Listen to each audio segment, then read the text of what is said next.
નર્મદાના સાગબારા તાલુકાના ખોચરપાડા ગામની પ્રાથમિક શાળાને ગ્રામજનોએ ફરી તાળાબંધી કરી। સ્કૂલના શિક્ષિકા નયનાબેન તડવી ક્લાસમાં બેસી રહે છે અને વિદ્યાર્થીઓને અભ્યાસ ન કરાવતા હોવાનો ગ્રામજનોએ આરોપ લગાવ્યો। વધુમાં આ શિક્ષિકા ગ્રામજનો સાથે ખરાબ વર્તન કરતા હોવાનો પણ દાવો કરાયો।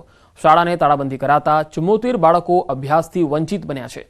જો કે ગ્રામજનોએ શિક્ષિકાની બદલી ન થાય ત્યાં સુધી શાળા બંધ રખાશે તેવું જણાવ્યું છે। સ્થાનિકોએ અગાઉ 2 સપ્ટેમ્બરે પણ સ્કૂલને તાળાબંધી કરી હતી। જે નયનાબેન ખોચરપાડા પ્રાથમિક શાળામાં ફરજ બજાવે છે એમનું જે બિહેવિયર છે તે અમારા ગામને ખરાબ લાગ્યું। અમારા બાળકોના શિક્ષણ પર અસર પડી। આજ બાળકો એમના ક્લાસમાં બેસવા માંગતા નથી અને ક્લાસ ખાલી હોય છે। આ 3 મહિનાથી પ્રશાસન કેમ નથી જોતું એ વસ્તુને કે 3 મહિનાથી એ બેન બેસીને પગાર લે છે। અમારા ગામનો આ પ્રશ્ન લગભગ 5મી સપ્ટેમ્બરથી ઊભો થયો છે। ત્યારથી અમે પ્રશાસનને રજૂઆત કરી છે, તેમ છતાં કોઈ જ નિરાકરણ આવતું નથી। એટલે હવે અમે બધા ગામ લોકો સાથે મળીને એવો નિર્ણય કર્યો છે કે આ નયનાબેન જે વસાવાની બદલી જ્યાં સુધી કરી ના આપે ત્યાં સુધી અમારી સ્કૂલને તાળાબંધી રહેશે। રાજ્યમાં તાપમાનનો પારો ગગડી રહ્યો છે ત્યારે જૂનાગઢ જિલ્લામાં લઘુત્તમ તાપમાન 10 થી 12 ડિગ્રી જેટલું નોંધાઈ રહ્યું છે। ઠંડીએ જોર પકડતા ઘઉં, ચણા સહિતના પાકો પર અસર થાય તેવી સંભાવના છે। જો આ અંગે હવામાન વિભાગની વાત કરીએ તો હવામાન વિભાગના સંશોધક અધિકારીએ જણાવ્યું કે જે ખેડૂતોએ ઘઉંનું વાવેતર થોડું મોડું કર્યું છે તેની વૃદ્ધિ પર અસર થઈ શકે છે। બીજી તરફ ચણાના પાકને આ વાતાવરણ ખૂબ અનુકૂળ હોવાથી ફાયદો થશે, સારી વૃદ્ધિ જોવા મળશે। પરંતુ શાકભાજીના પાક પર થોડી ઘણી વિપરીત અસર થઈ શકે, કારણ કે શાકભાજીમાં ફૂલ તેમજ ફળ આવવાની ગતિ ધીમી થઈ શકે છે। ગત વર્ષની તુલનાએ આ વર્ષે ઠંડી વહેલી જોવા મળે છે। ગત વર્ષે જાન્યુઆરીએ ભારે ઠંડી જોવા મળી હતી, ત્યારે હાલ ડિસેમ્બર માસમાં જ ઠંડીનું પ્રમાણ વધારે દેખાઈ રહ્યું છે। ચણાના જે પાકો છે આ પાકોને જે આ તાપમાન છે એ વધારે અનુકૂળ હોય તો એમાં સારી વૃદ્ધિ આપને જોવા મળી શકશે। શાકભાજીના પાકોમાં જે પણ પાકો ફૂલ અવસ્થાએ છે તેમજ ફળ આવવાની જે શક્યતાઓ છે અથવા તો આપણે ફૂલ બંધાવવાની જે તબક્કાઓ છે આ તબક્કાઓ ઉપર ઠંડા તાપમાનની વધારે અસર થતી હોય છે। વડોદરામાં તોફાની તત્વોએ તરખાટ મચાવતા કારના કાચ તોડ્યા। મારુતિધામ સોસાયટીમાં મોડી રાત્રે બાઇક પર આવેલા 2 અજાણ્યા શખ્સોએ ઘર પાસે પાર્ક કરેલ કારના કાચ તોડી અને ફરાર થયા। જો કે આ સમગ્ર ઘટના સીસીટીવીમાં કેદ થઈ। કારના માલિક જિગ્નેશ પટેલે વાપોદ પોલીસ મથકમાં ફરિયાદ નોંધાવી છે। પોલીસ સીસીટીવીના આધારે હવે તપાસ કરી રહી છે।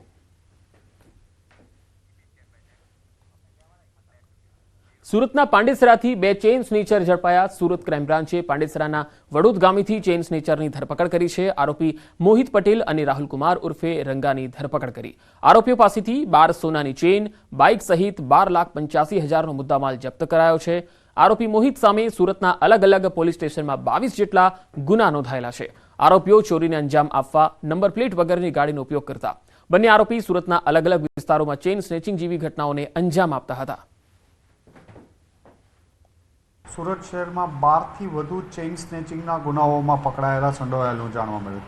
આ બંનેની એમો એવો હતી કે અલગ અલગ સ્કૂટર, એક્ટિવા, એક્સેસ, કરિશ્મા બાઇક, આ બધા બાઇકો ઉપર પાલ અને અડાજણ વિસ્તારમાં સાંજના ટાઈમે મેક્ઝિમમ લોકો જે ચાલવા વોક કરવા નીકળે છે એમના ગળામાંથી ચેઇન સ્નેચિંગ કરતા હતા અને મોટાભાગે એ પુરુષોને પણ ટાર્ગેટ કરતા હતા।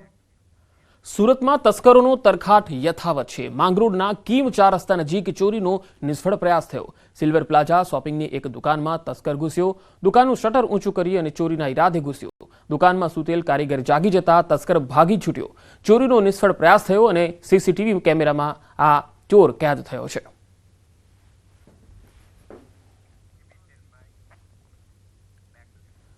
પંચમહાલના કાલોલના વેજલપુરમાં તસ્કરો બાઇક ચોરીને ફરાર થયા। જી હા, કાલોલના વેજલપુરની જૈન સોસાયટીના લોકો રાત્રે મીઠી નિંદર માણતા હતા અને એ જ વખતે તસ્કર ટોળકીએ મોકાનો લાભ લઈ અને સોસાયટીમાંથી 2 બાઇકની ઉઠાંતરી કરી ફરાર થઈ ગયા।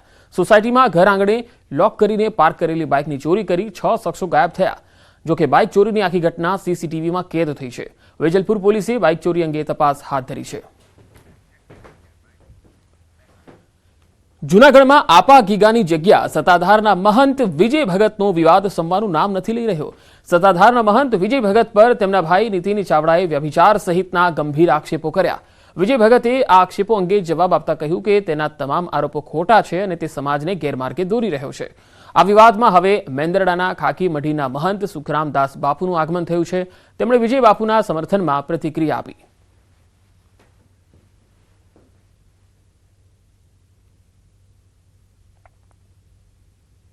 નિવેદનમાં ઘણા લોકોને માર્યા છે, એનું આપણે વિસ્તૃત એનું વર્ણન કર્યું છે. એ અપેક્ષા છે કે એના બધા ગોરખધંધા બંધ કરી દે, ધાક ધમકા પણ બંધ કરી દે. એની દુઃખ તિરક મારી પર ઘણી બધી છે. એના જે કૌભાંડો મારી ભેગો 14 વર્ષ રહ્યો છે માણા, મેં એને જ ભણાવ્યો છે. એ જગતના પડ ઉપર ખોટું બોલે છે. મારા ફાધરે એને 1 રૂપિયો નથી આપ્યો. હું નોકરી કરતો તો મેં જ એને ભણાવેલો છે. મેં એની પાસે પૈસા માંગ્યા હતા, ભાઈ તું મેં તને ભણાવ્યો છે, તું મને પૈસા આપી દે. એવો કોઈ ભ્રષ્ટાચાર અમારી પાસે કોઈ એવો ઉદ્યોગ નથી મલ્ટીપ્લેક્સ કે અમે એના ઉપર અમે ચાલી. આકાશી રોજી ઉપર અમારી સંસ્થા ચાલે, શ્રદ્ધા ઉપર અને સમર્પણથી. અહીંયા કરોડો રૂપિયા કેવી રીતે હોય? ક્યાંથી કરોડો રૂપિયા આવે છે? કરોડો રૂપિયા એમને કોઈ આપી દે? અત્યારે ગવર્મેન્ટના એટલા રૂલ્સ રેગ્યુલેશન ચાલે છે, તેમાંથી કેવી રીતે 10-10 રૂપિયાથી અમારી આ સંસ્થાની આજીવિકા આવે છે, આ રોજીરોટી. એના જે આક્ષેપો છે એ એકદમ બ્રીફિંગવાળા છે, દબાવી દેવાના છે, વર્ચસ્વ ઊભું કરવા માટેના છે. પોતાની વાત સમાજમાં ખોટી બિહેવિયર કરી અને સમાજને ગેરમાર્ગે દોરવાની વાત છે. આપ મીડિયાના માધ્યમથી આપને ખબર છે, આ વર્ષોથી આવો છે અહીં. એવો અમારો શું ઉદ્યોગ છે અહીં? અમે એવી હું ફેસિલિટી વાળું જીવન જીવી છે. એના અંદર પણ એનો પણ કોઈક માર્ગદર્શક હશે. એ વ્યક્તિ આજે આવો દાવો કરે છે મીડિયાને કે ગવર્મેન્ટને કે કંઈ પણ બાબત ઉપર લઈને, એ પાયા વિહોણા આક્ષેપો છે, એકદમ પ્રલોભન, અને એને કાંઈક લાલચ છે, કાંઈ પણ એ સમય જતા અમે આપશું. એવા સત્તાધારને જે લોકો બદનામ કરવાની કોશિશ કરી રહ્યા છે ને, એ લોકોને અમે વિનંતી કરીએ છીએ કે તમે આસ્થાને સાથે ચેડા ના કરો. સત્તાધાર એકદમ બરોબર ચાલી રહ્યું છે, અને સત્તાધારની અંદર જે મહંત છે પરમ પૂજ્ય શ્રી વિજય બાપુ સત્તાધારના સંચાલન ખૂબ સારી રીતે. જૂનાગઢના વંથલીમાં સિંહણનો હુમલો. વંથલીના નરેડી ગામમાં 3જા વ્યક્તિ પર હુમલો કર્યો.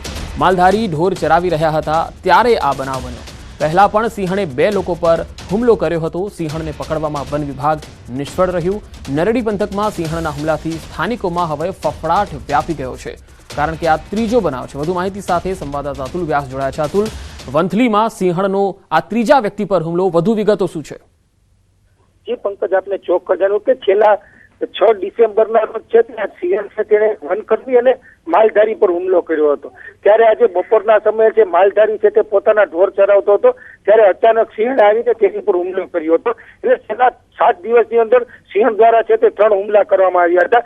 વન વિભાગ દાવો કરી રહ્યા છે કે અમે તેને પકડવા માટે પાંજરા મૂક્યા છે. આજે સવારે જે વન વિભાગે પાંજરા મૂકવામાં આવ્યા હતા તેમાં ઓચિંતો દીપડો પુરાઈ ગયો હતો. પણ હાલ જે રીતે સિંહણોના જે માનવ ઉપર હુમલા આવ્યા છે તેને લઈ અને વંથલીના નરેડી ગામમાં છે તેમાં ગ્રામજનોમાં ફફડાટ થઈ રહ્યો છે, અને લોકોની એવી માંગ છે કે આ જે સિંહણ છે તે સિંહ છે તેને તાત્કાલિક પાંજરે પૂરે અને વન વિભાગ આમાં કાર્યવાહી કરે તો જ ગ્રામજનો છે તેને આમાંથી ફફડાટમાંથી બહાર આવી શકે. બીજી તરફ જે વાત જાણવા મળી રહી છે. જી અતુલ, આભાર માહિતી આપવા માટે. ત્યાં ઢોર ચરાવતા હતા બાપા નરેડી, ત્યાં સિંહે બાપા માથે હુમલો કર્યો અને ઈજા પહોંચી છે બહુ.